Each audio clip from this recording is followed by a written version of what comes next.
all of this, so thank you. We've got a tent that's in process of falling. Impressive. There's some gymnastics. But let's get into it. I want to try to go as fast as I can, but slow enough for translation. Oh, we have our first victim of tent fall. Oh.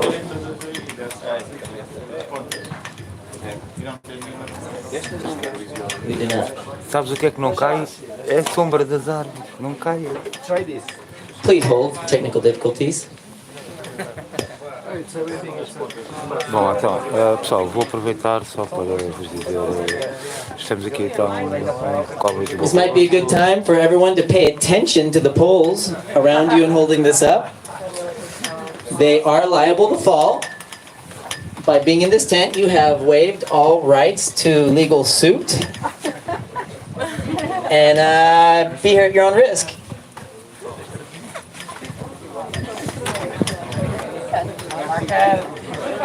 I'll see you.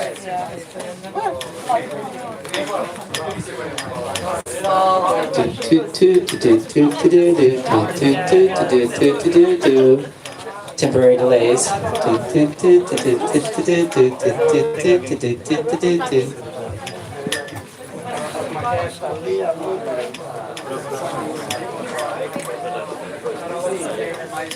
Oye, tiene que explicar. Oh. If you're near a pole, please be safe. Or not?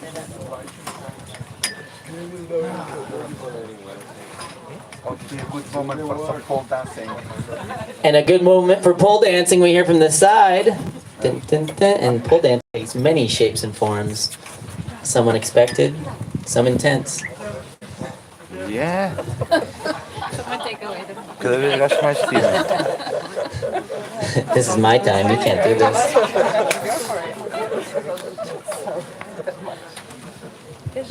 So, while we're trying to not get hit by poles, let's make sure we all have our translation equipment.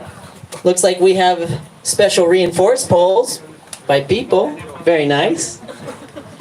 Looks like safety has improved the last 10 minutes. All right. So, translators, you ready? Okay, let's get into this. So, why I'm talking here is more or less my purpose is to try to really give us some kind of tools and to understand what mining and also infrastructure companies do. I'm going to wait a moment.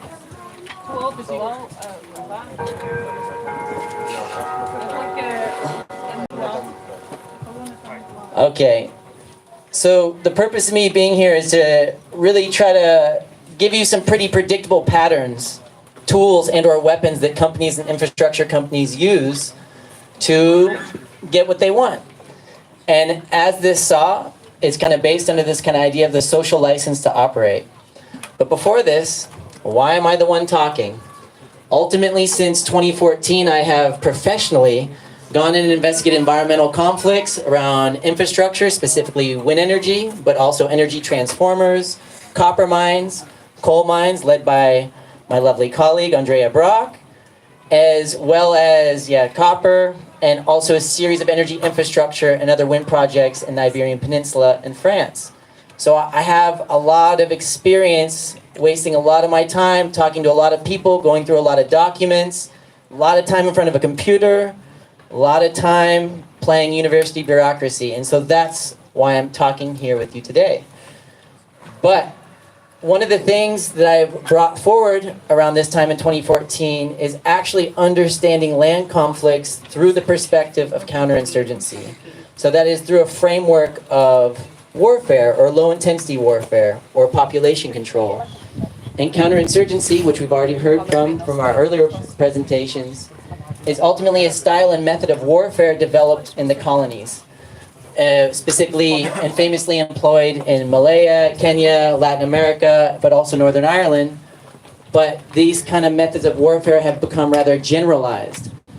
So, I'm going to begin by talking to you about what counterinsurgency warfare is and to break down how different kind of energy and infrastructure companies or mining companies are using these things and what you should be prepared for. So hopefully we can turn off the cameras afterwards and have a bit of a more serious conversation about what this means for how we're going to carry ourselves and organize against these things. So let's get into it.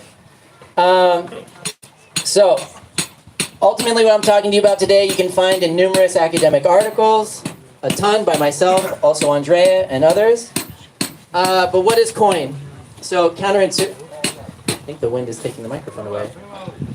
But what is coin? In military terms, coin is a competition with the insurgent for the right and ability to win the hearts and minds and acquiescence of the population. We'll say this again, just to do it slower.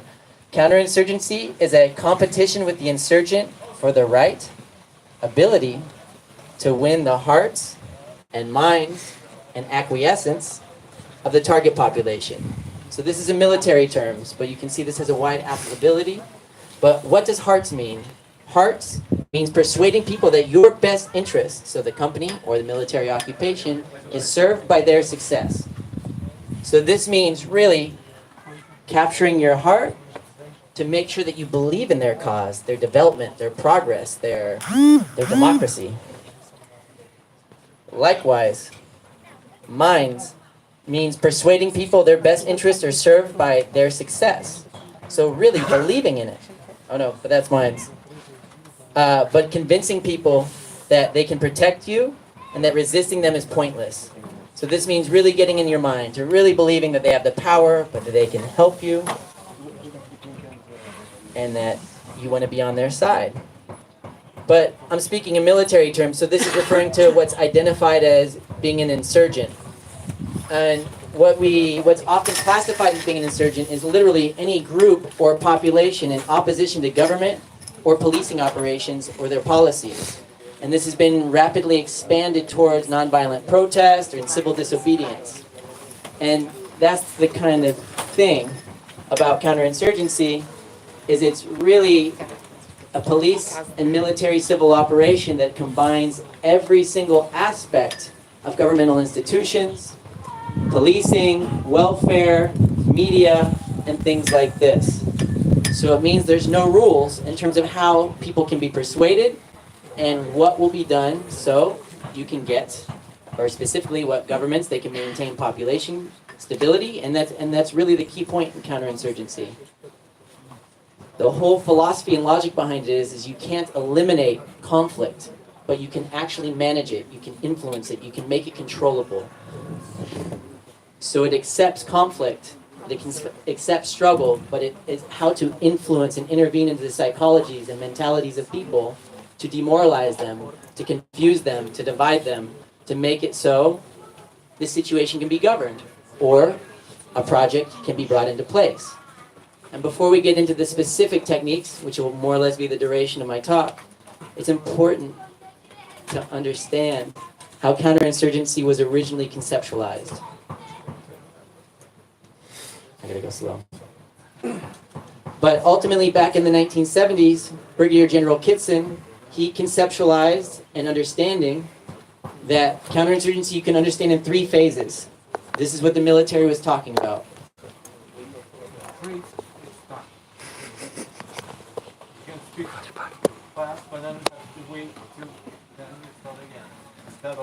Thank you. So, It's very, very, very good, but it maybe a bit of pauses. Feel you free. In the end of the sentences. So, counterinsurgency is conceptualized in 3 phases. 1, preparation period. So this means that the military, the police, or the government is actually wanting to infiltrate, understand, and create control mechanisms within movements while they're just beginning to talk to each other, while they're beginning to organize, while they're preparing themselves.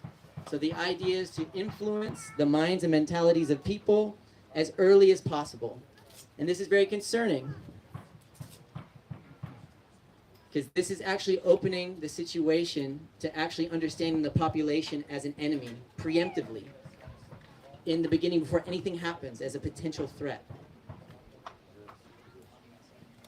So this is inviting a situation of kind of total war, even though it's low intensity, in terms of how governments and security forces are viewing the population. But the second phase is nonviolence. So the idea is to try to stop and prevent things from going past the preparation phase. The next is to try to stop and prevent it from going to the nonviolence phase. And this isn't the nonviolence that we might be thinking of. This is the nonviolence that is very much concerned with property destruction, with arson, with making blockades and concerted mobilizations. This is a type of nonviolence that just isn't killing people for the most part. And it's about stopping this kind of more expanded understanding of nonviolence, which has been the case until ultimately the last 10 or 15 years. And then third, what they really want to prevent, and it's more in this kind of classical conception, is insurgency, which is usually based with this idea of kind of a Marxist-Leninist kind of armed formation, like the Irish Republican Army or the ETA and so on. But this is when there is a real counterpower developed that is fighting the state and things like this. And as everyone knows, or I hope, there's been a lot of critiques and learning since this time in terms of understanding kind of militant armed organizations. But let's get to the point of this talk. What are we to expect with mining and infrastructure companies? What are they going to do? So I brought forward 6 social technologies of pacification that you should look out for. And after this, we'll talk about the hard coercion and the different things that will be done that are more violent or more explicit.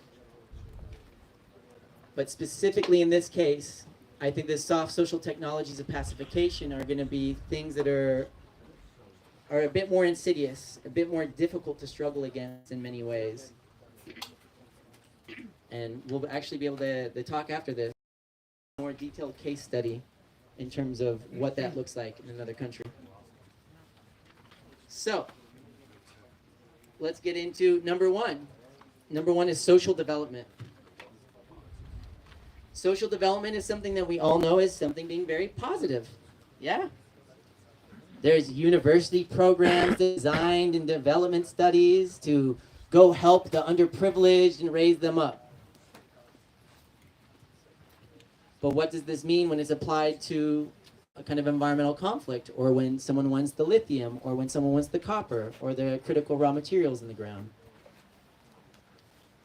This means that the existing context of predation created by colonialism, by the state, but really by economic policies, specifically the restructuring of kind of, really stripping and really forcing places and regions into poverty by stripping their medicine from them or their traditional life ways, agricultural practices, you name it. So when you have these areas that have been impoverished, attacked, what's the best deal in town? A mining company. Ooh la la, they're gonna come in. You want clinics? They got clinics. You want new infrastructure? They got new infrastructure. You want jobs? They'll tell you they got jobs. You name it, they got it. Social development's here to stay if you give them your entire landscape and the water that's in it and the species that are there. So you can get what I'm saying is that social development is not free, it is not out of care, it is a negotiating technique.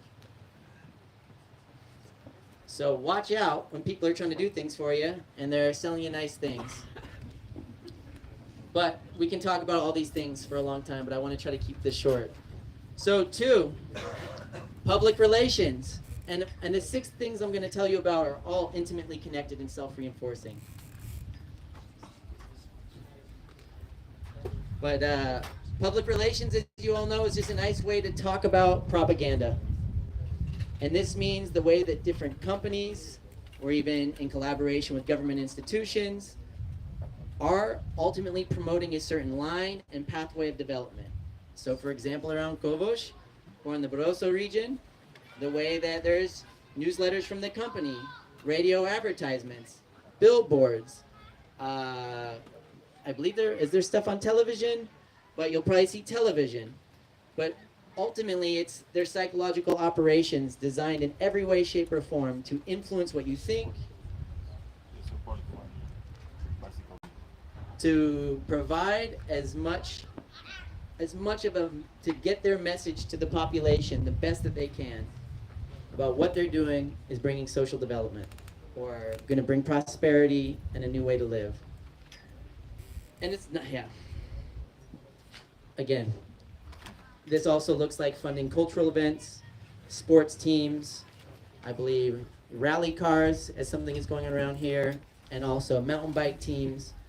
It's really an attempt to make as much propaganda and to get their money in the hands of different places so they can win over support and capture hearts and minds to believe in their cause, to believe in their operations. 3, scientific knowledge.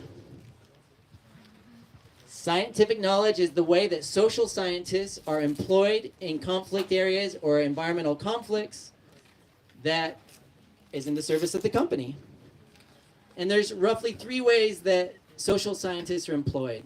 The first is what I would call, in military terms, human terrain studies. They're often actually called social network analysis or just even opinion studies done through the phone. And the purpose of this is to actually gauge the temperature and the situation in these areas, to try to get as much information in terms of how militant the population is. Are they ready to resist? What are their desires? What do they want? How do they tie their shoes? How can I win them over? Can I bring them a king cake for the Christmas to try to warm them up for me here? So really employing social scientists to know the habits, desires, thoughts, and the terrain that they will have to transcend, to buy over, to win the hearts and minds. Second way social scientists are used is to measure the interventions that the companies are doing. So the companies have a praxis. They go, hey, we want to build this mine. We did this study. Now we did these things. We built them a clinic. We told them nice things here. We did this amount in our public relations budget. How effective was this? There's still some barricades. A cop got shot last week, depending on the context. How did it go? So they send that social scientist right back in there to actually measure the effectiveness of their efforts. So they can see their X amount of $1 million or whatever currency, if that was actually getting them closer to their cause. And this will actually go in many ways in areas that I've researched. But the third way that social scientists are used is specifically to just manufacture certain statistics, numbers, and data to be supportive of the company. So some examples are, if they're building a mine and it's near a river, they're going to measure it in a certain way that makes it look like it's 7 kilometers away. But in reality, it's 1.5 kilometers away if you really measure the closest point. Or something that I noticed Savannah did the other day, in terms of anticipated water use, they're gonna make it hectares meter cubed instead of talking about it in liters. But the idea, and this comes from Stuart Kirsch, is the idea of corporate science. And it's really the companies funding studies and environmental impact statements in their favor, ignoring certain things, not listening to people, and just producing numbers that are authoritative that people believe. And then so the public relations people can go around and say nice stuff. And who's going to contest it? Usually independent researchers, but usually more so the locals themselves. All right, moving on. We got 6 of these to do. We're on number 4. We got counter mobilizations. So this is very close to counterinsurgency. The idea of counterinsurgency itself, in more kind of military combat situations, was okay, the militants and the insurgents are using these tactics, and they're more flexible, dangerous, effective than we are. We're going to actually employ extrajudicial squads to do these things that we couldn't do. So the idea is to actually just counter those very same tactics that the state is usually not allowed to do, legally speaking. In the case of environmental conflicts, this manifests in a more low-intensity situation. This usually comes with companies coming in with a lot of money and finding locals who will support them. In many places that I worked, there was fishermen fighting to protect the land and sea from wind turbines. Then they will go find people that maybe aren't even fishermen anymore but live there, or other people, and they'll form a fishermen's group. Sorry, everybody, I get too into it.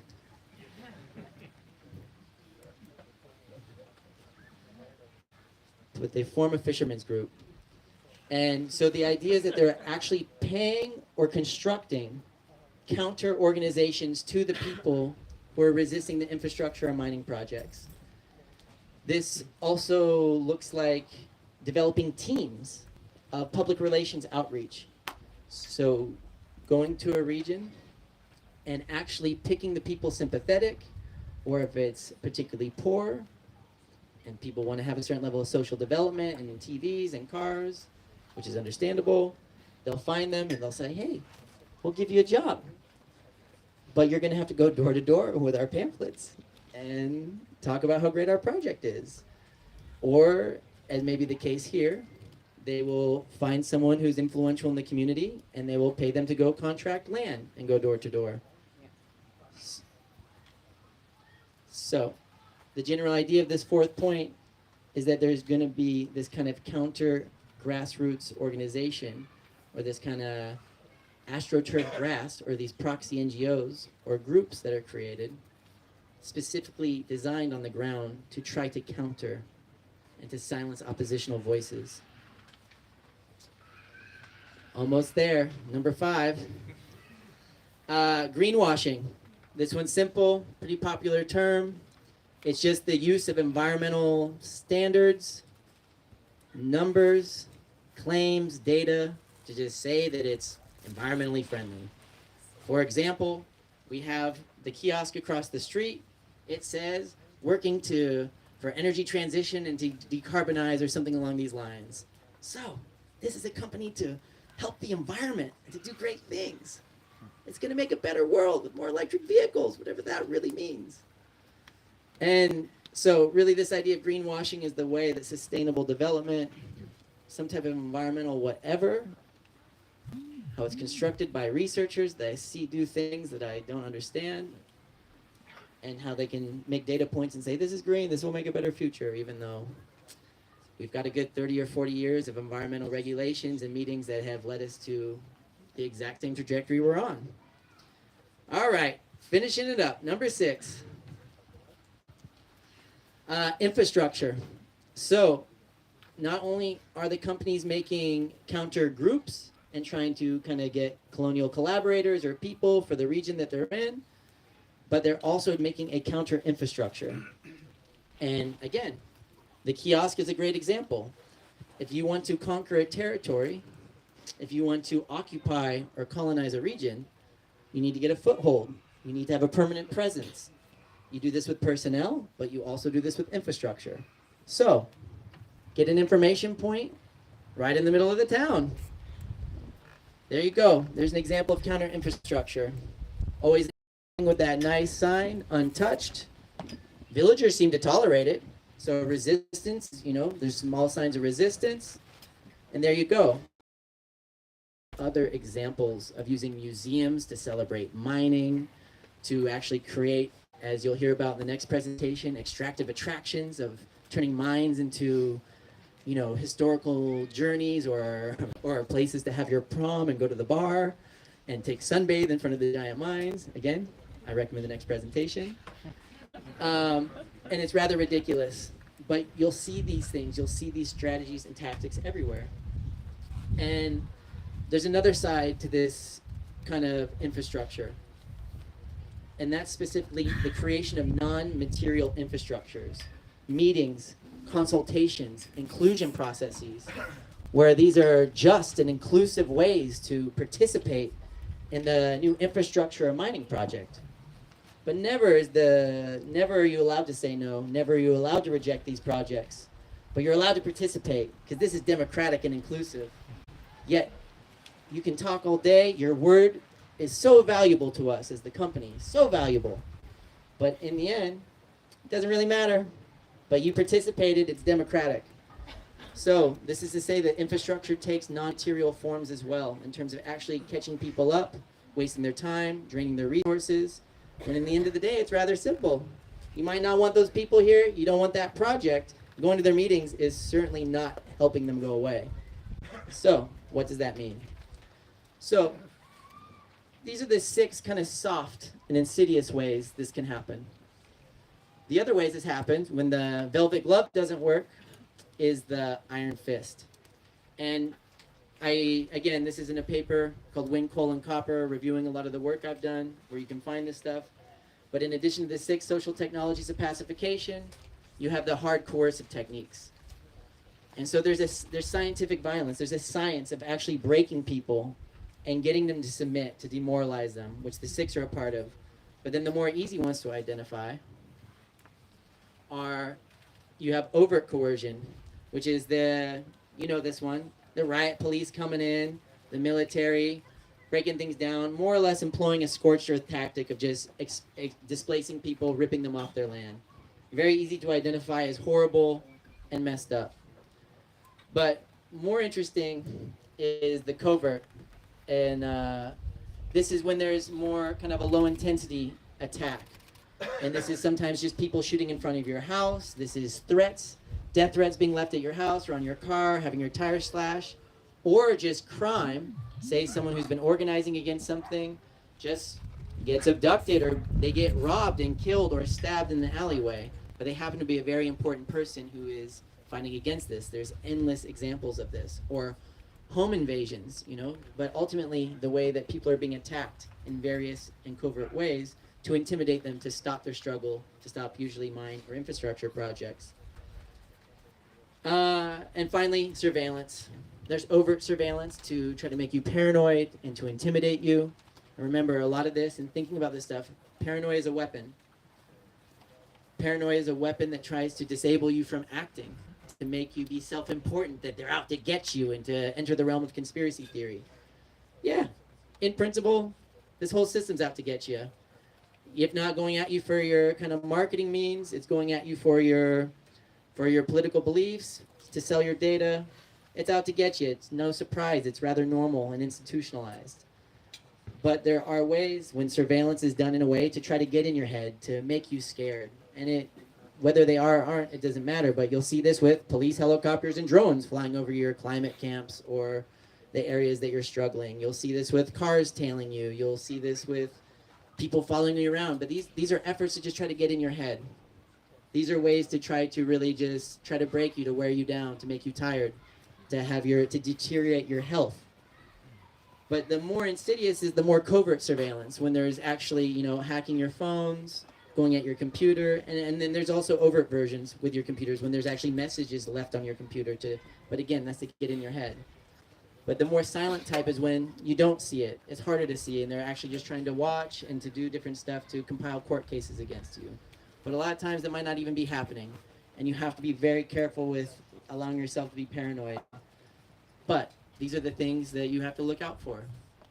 And so on my end, I just want to alert to you, especially in this context, I'm more concerned about these 6 social technologies of pacification in terms of these open ways to try to control space, to try to break and divide people.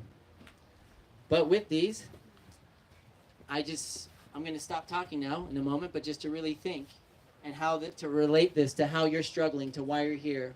If the companies are doing this, if this is so textbook, an academic can come up here and say this, what does this mean for our organizing? What does this mean for how you're actually approaching conflict? What does this mean for your strategies, for your actions? And this is to say, what is the real goal? Is it to stop the mine? Or is it to feel good about ourselves? To have an identity? What is the real goal? Why are we here? Why are we in this tent? And what does it mean when there is more or less a textbook approach to doing this? Even if the companies and the governments are very slow, Savannah is a great example of really not having their shit together for the last 2 years. But they're learning, and you can see with the new sign out there, they're more concerted. But this means that gave everyone else here time, or everyone else who wants to struggle to protect this ecosystem against the mine. But it's time to see what's going on, and I just hope these tools or these mechanisms can be useful, and you can see a little bit more of this in the next presentation in terms of how this works. But thank you for your time. Obrigado. Gracias.